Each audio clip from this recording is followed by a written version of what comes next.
When is it time to start dosing 2-part in your reef tank?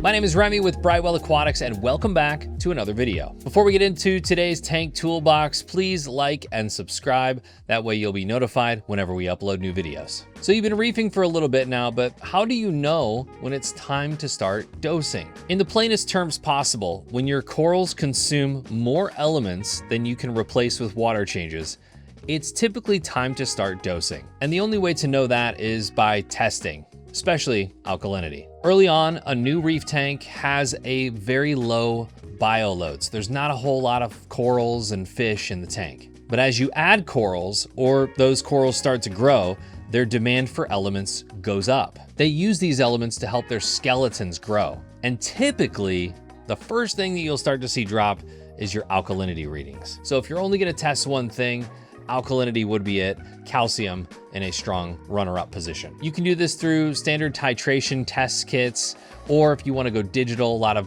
hobbyists use Hannah checkers for that. So what does 2-part actually replace? Well, that's where Reef Code A and Reef Code B come into play. Together, they will allow you to keep up with the demand for calcium, alkalinity, and in most cases, magnesium as well. A good rule of thumb is if you consistently replace calcium, alkalinity, and magnesium, your corals will grow. Reef Code A contains calcium, strontium, and yes, magnesium.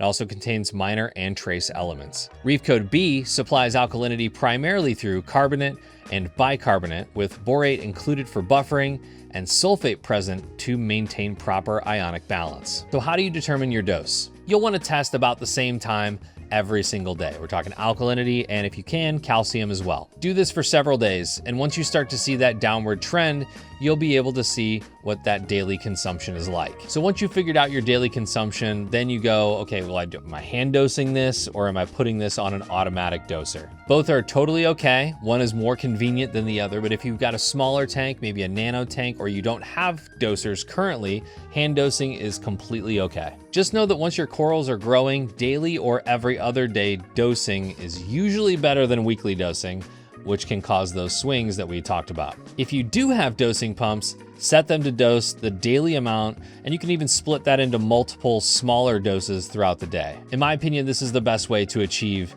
stable parameters on a consistent basis. At Brightwell Aquatics, we offer 2 versions of Reef Code A and B.